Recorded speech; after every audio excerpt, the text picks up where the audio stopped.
Greetings ladies and gents, and welcome to this match video for Mud's mission taken from the website Royal Road. As always, I hope that you all enjoy this episode, and if you do, please consider supporting the channel.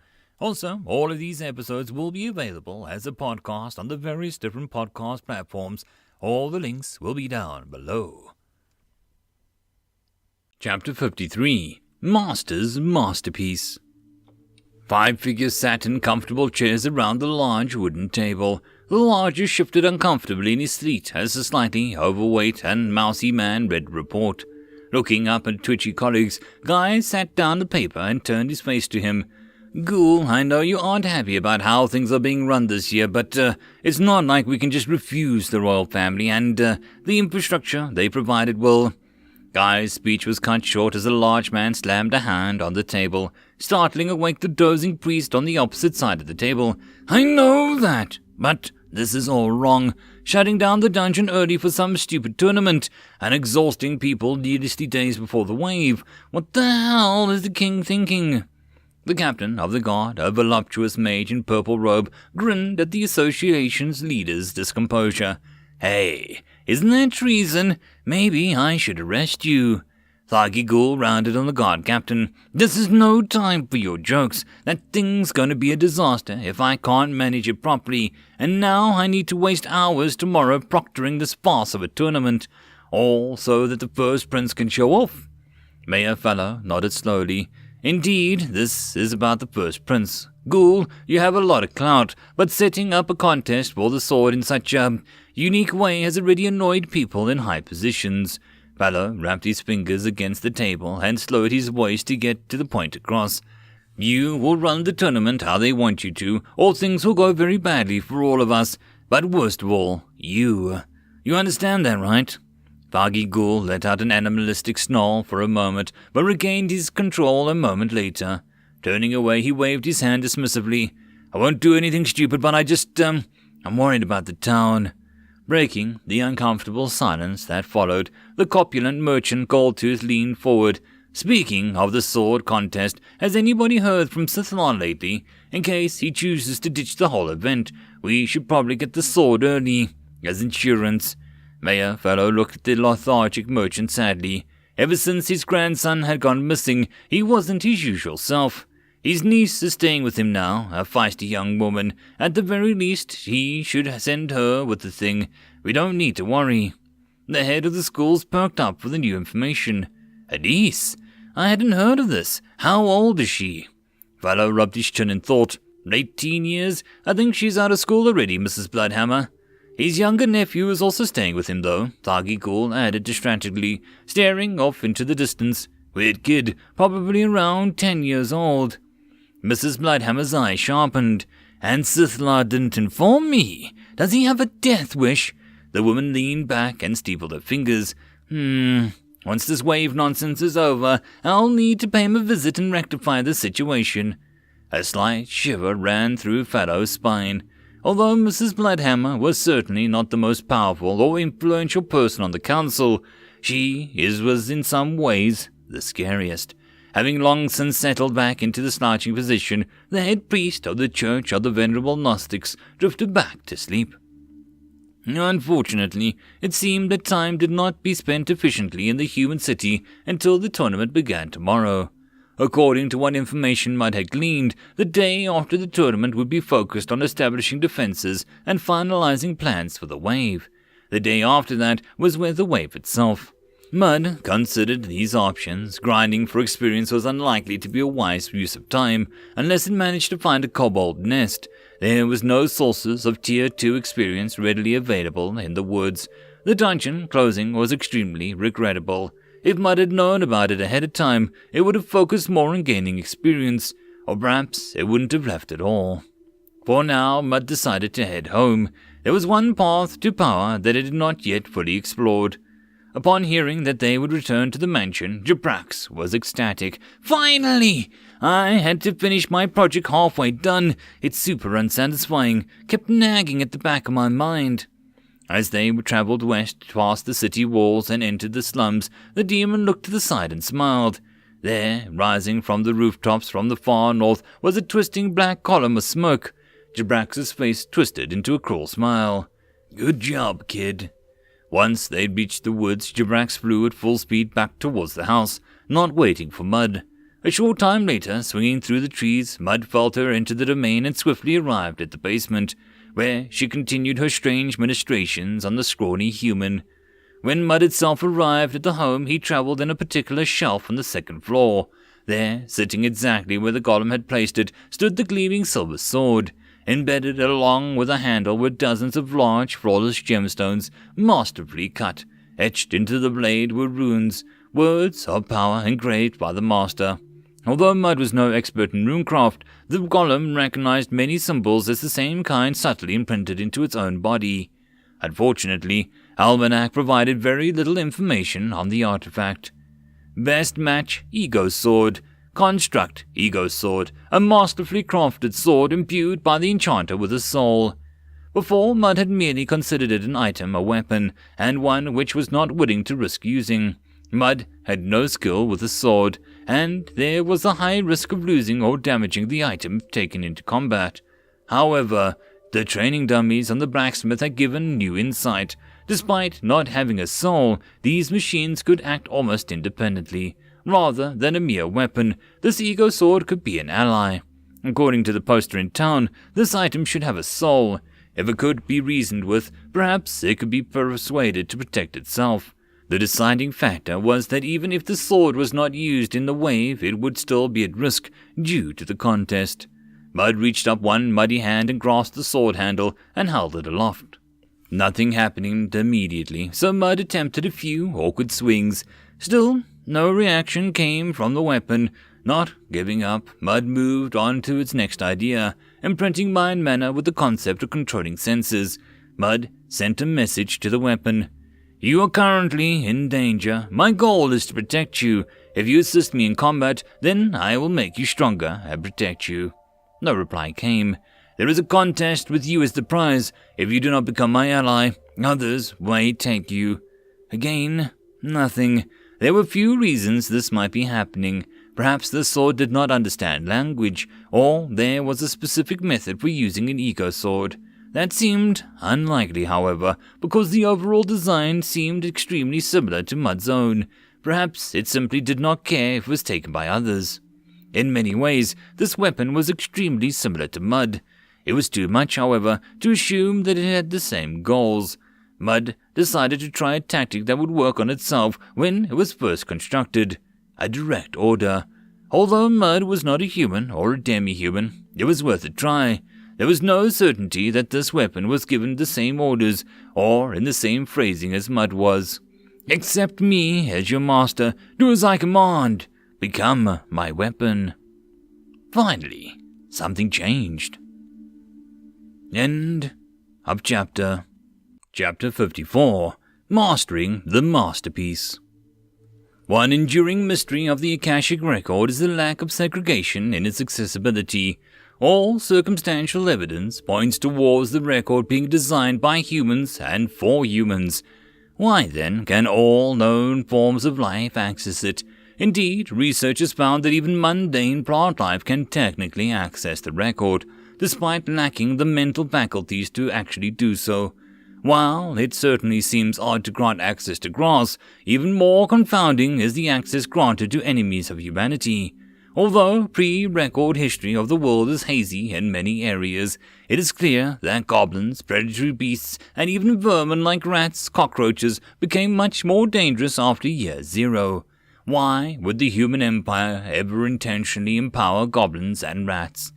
There are, like many subjects regarding the record, conflicting theories.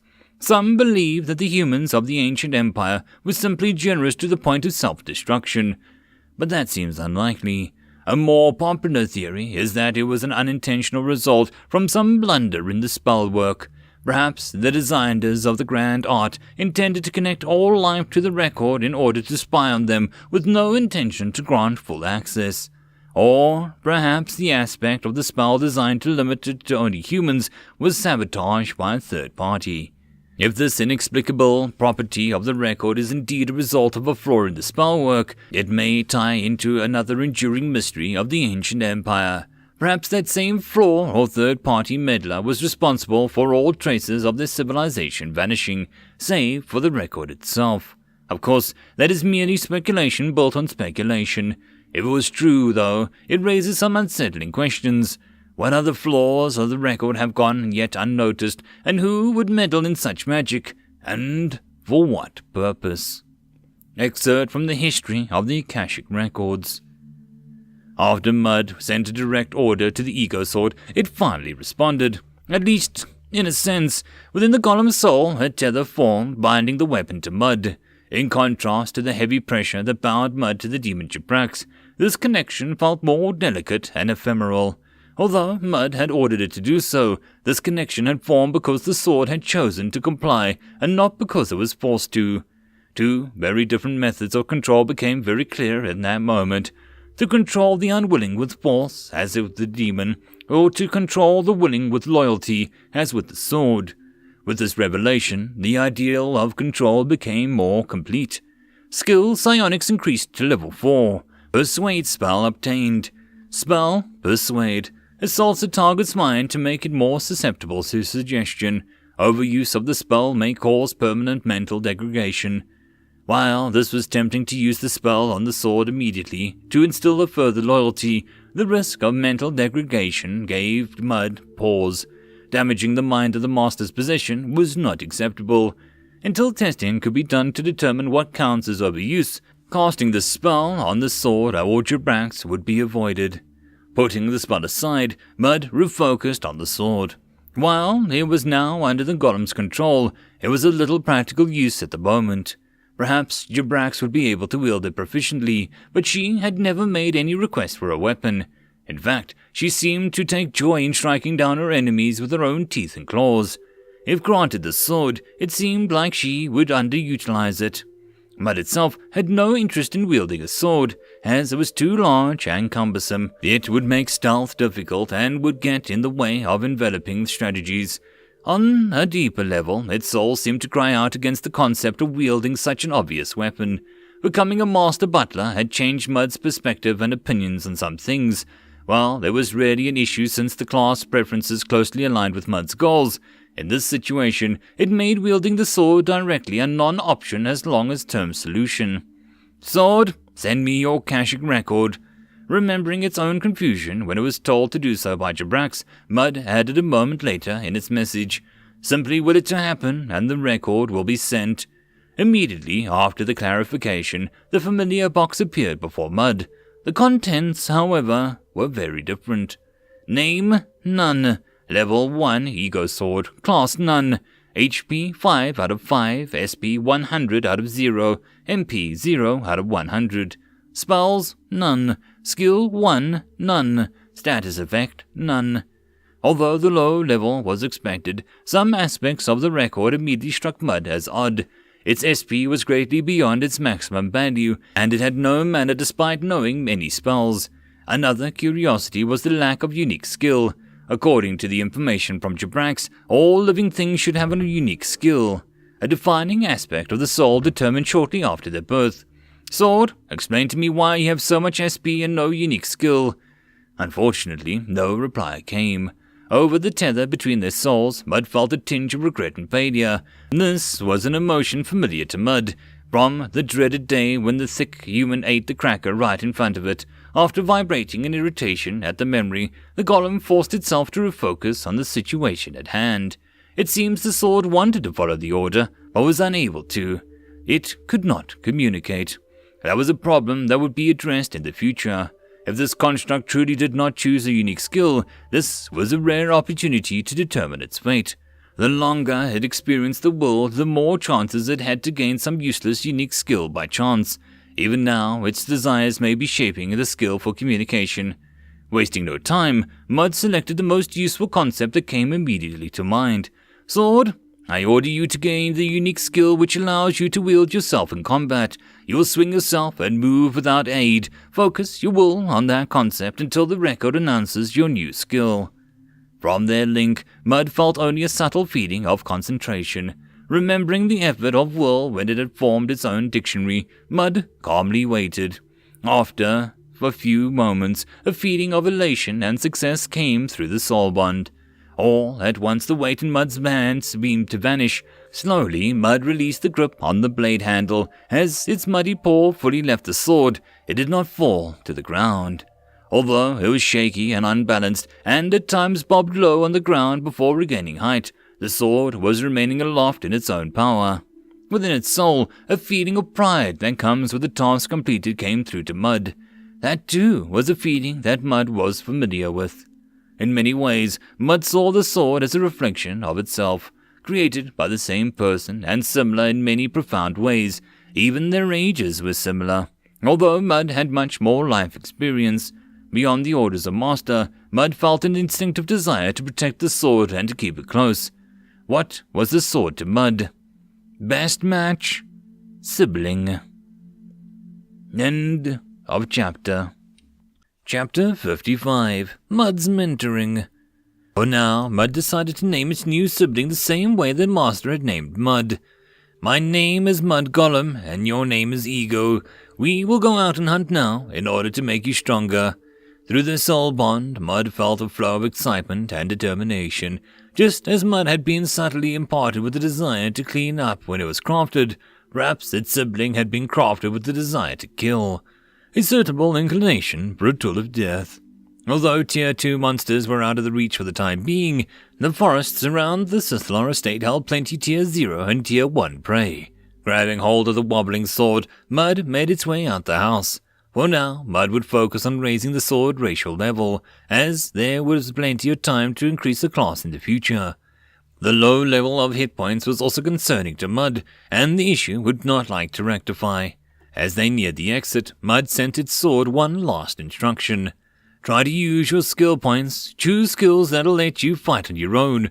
Rare skills are battle, then normal skills, and if you hold onto a skill point, you can upgrade that skill to something way better once it reaches level 10. You have no mana for unknown reasons, so do not select magical skills. Selecting a skill that uses a large SP pool would be a good choice. Mud felt the concentration and careful consideration of their bond. It was possible for Mud to micromanage every aspect of the ego's growth, but that seemed to be a poor choice. For one thing, Mud was still very ignorant on many subjects, so its choices would be no better than the swords once given a proper advice. Another problem was that Mud didn't know ego's performance and personality. Suitability appeared to be an important aspect of fully utilizing power. Mud reflected on its own early life and how much it had fumbled in the dark and struggled to obtain those small crumbs of wisdom that it had now granted to its sibling. Needing to pry the information from an unwilling and sly demon or to figure it out on its own had complicated many simple problems greatly. Sadly, although the Master's library was vast, there were no books that contained basic information about using the Akashic records. Most instead focused on the structure or history of magic constituting the Akashic record, which was useless to Mud. Mud was somewhat envious of Ego, who would have an ally who earnestly cared for it and supported it from the start of its journey. Perhaps sensing Mud's attention, a wave of camaraderie flowed from the sword. Refocusing on the task at hand, Mud left the house and took to the trees. Following a familiar path to the northeast, Mud soon arrived at a certain river clearing. Below the perch on the high tree, Mud observed a quivering green mass as it wandered aimlessly across the grass. That slime is your target. Go kill it. Releasing its grip from Ego, Mud waited patiently for the sibling to destroy the weak enemy. Suddenly, without support, the sword faltered and wobbled a bit before regaining balance. Slowly, and with much swaying, the sword lowered towards the oblivious slime. Reaching near the level of the slime, the sword readied itself for a swing, raising its blade to a point towards the sky. With a sudden lunge, it swung itself forward. Unfortunately, a momentary lapse in control caused it to rotate sideways, and the blade merely flopped lightly onto the surface of the slime. Reacting instantly to the stimulus, the slime engulfed the length of the sword. Although it wiggled weakly, Ego was completely unable to free itself from the mucus. A few awkward moments, Mud watched as a trapped sibling, defeated instantly by a slime. Mud felt a sudden urge to copy a gesture that had seen many times from Jabrax. A muddy arm swung up towards it and slapped against the golem's head. It seems that Ego would need a lot more training before it could fight on its own. Leaping down from the treetops, Mud quickly tore apart the slime using the blades of the meat hooks. Experience gained 0. Mud lifted Ego from the corpse of the slime and held it in stubby brown arms. You lost the fight. A feeling of shame came over the bond, but Mud ignored it and continued. I will wield you until you gain enough strength to function alone. Use your control to augment my attacks. A feeling of confidence came this time. Ego seemed to like this plan. Advancing on another nearby slime, Mud swung Ego. Although Ego's movement ability was barely enough to stay aloft by itself, the effect was substantial when wielded.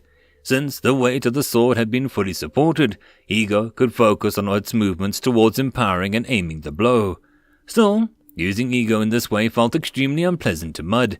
Wielding a sword simply did not align with the concept of the master butler which Mud had been shaping itself into. The pair continued to slaughter slimes for some time, one greatly enjoying itself and the other miserable. After the 17th slime was killed, Mud felt an unusually strong spike in emotion from Ego. If Mud's calculations were correct, it had gained a level. Releasing the sword, Mud directed it to kill the slime alone once again. Ego seemed unsure, but floated unsteadily towards the slime nonetheless. Unfortunately, its attempt was apathetic at first time. It flopped over weakly onto the slime and then was engulfed. While ripping apart the slime to rescue Ego, Mud considered the situation. The lack of ability from its sibling was likely a result of low physical statistics. Assuming that the sword functioned like Mud itself, the only known way to make it physically stronger would be to gain a class. Gaining more levels in species would not solve this issue.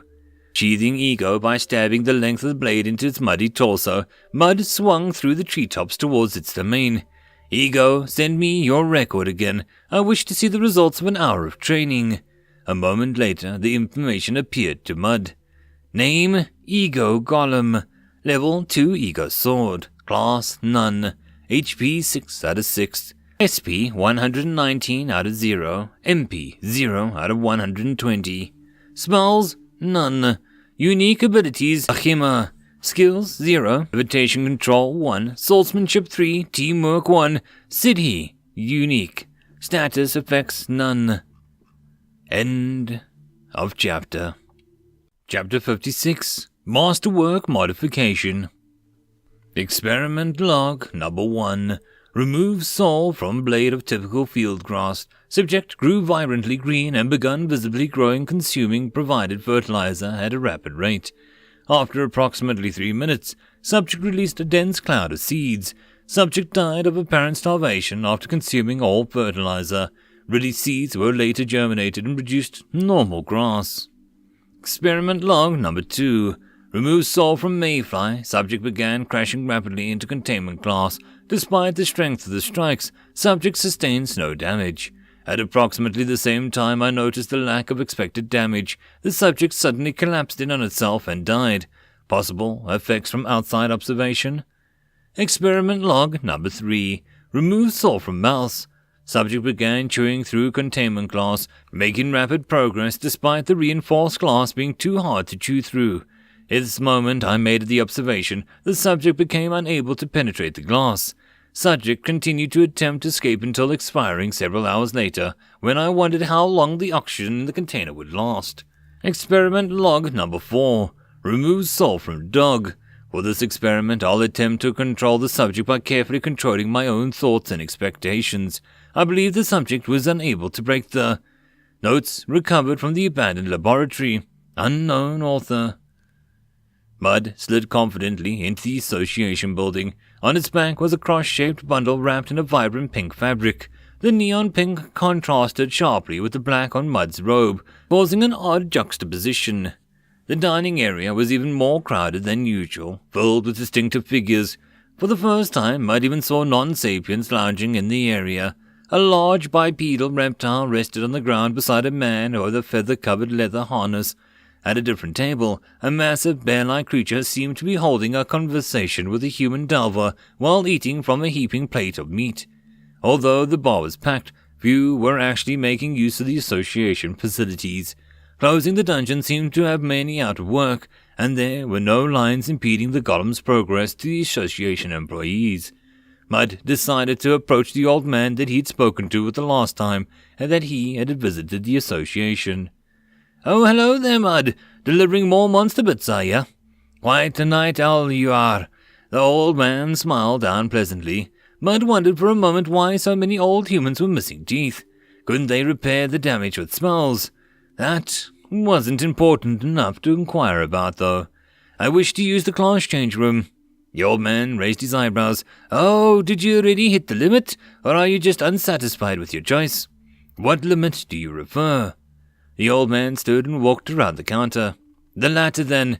Waving Mud to follow, he led the golem along the familiar path to the class-changing room.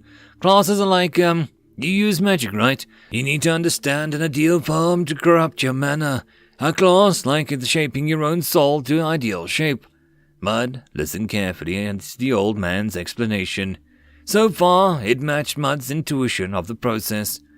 Opening the door to the inner halls of the building, the old man continued, waving his hands animatedly as he talked. "Well, it takes some time, but eventually you're going to get your soul to be perfectly match your ideal you picked.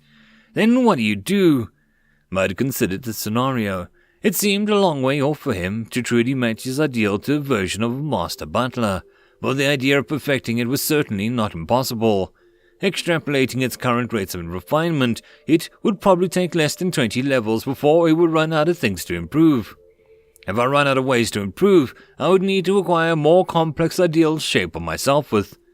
The old man smiled and nodded approvingly. "You're a sharp one. That's it exactly. This artifact we got in here." He finally arrived at the destination. He knocked a knuckle against the wooden door. "It can help you out up to a point. It's got a lot of accumulated wisdom in it, but if you get good and strong someday, you may have to do things the hard way. Make a new path. Although you're no stranger to coming up with new ideas, are you?" After saying that, the old man began looking around randomly. Mud recognized his motions immediately. It was blind spot removal. The old man gave a gap-toothed grin and held open the door. "Oh, don't look so surprised. For us clerks, information is our life. We know more than you think. Now, go and give your sword a class." Mud had more questions, but could only follow orders. As soon as it entered the room, the door slammed shut behind it. The room was much the same as it was before. Walls covered in shelves of reference books and lit by heated filaments set into the roof. Approaching the transparent orb in the central podium, Mud freed his siblings from the binding. "Here you go. Touch the orb and select a class. A person should pick a class that matches their personality and preferences best, even if it's not rare. Although, if you see a few that all look good, pick the rarest." With a feeling of complete trust in its sibling, Ego floated towards the orb and touched it. A series of emotions flowed through their bond. Surprise, fear, confusion, acceptance, and then consideration. After some time, the sword finally seemed to make its choice and returned to Mud's side. Although it appeared no different, its flight back towards Mud seemed much smoother. Catching the returned sibling, Mud once again wrapped it in a pink fabric and left the room. Receiving a kind wave from the clerk as it left the building, Mud moved to its next destination. Ingot hammered joyfully on the chain link in its forge. This was the kind of unique and exciting idea that had come to a human lands to experience. As much as the dwarf valued tradition of the old ways, he had a different way of looking at them than most of his kind. Ingot thought that at some point the old ways were new ways. Somebody had been the first to make a dwarven plate, and the first to make a dwarven warhammer. What Ingot wanted was for his legacy to expand the dwarven tradition, a new form of weapon that could be perfected by generations of dwarven smiths. Many ideas had been attempted, and perhaps those automata would just be another failure. Still, receiving a new idea so soon after coming to Caltheus was even more than the smith had hoped for. The only regret for Ingot is that the dwarven pride demanded that he thank Mud purposely for inspiring him. Unfortunately, little man had already left by the time the idea came to him, and he had no idea how to contact him. A ringing came from the shop section. Carefully setting his work aside, Ingot moved into the entrance. There, as if summoned by his thoughts, was Mud, and on his back was a garish lump of vibrant pink. It seems that he could pay his debt and gratitude quickly. Leaning forward and clicking his mechanical fingers on the desk, Ingrid smiled at the new arrival. What can I do for my favorite customer? End of chapter. And that, my friends, concludes this video. I hope that you enjoyed. If you did, please consider supporting the author from the link down below. Otherwise, if you wish to support this channel, there are numerous ways to do so, like liking, subscribing, and possibly even becoming a patron. Otherwise, the easiest way would be to share. And until the next video, I hope that you all have a good one, and I'll see you then. Cheers.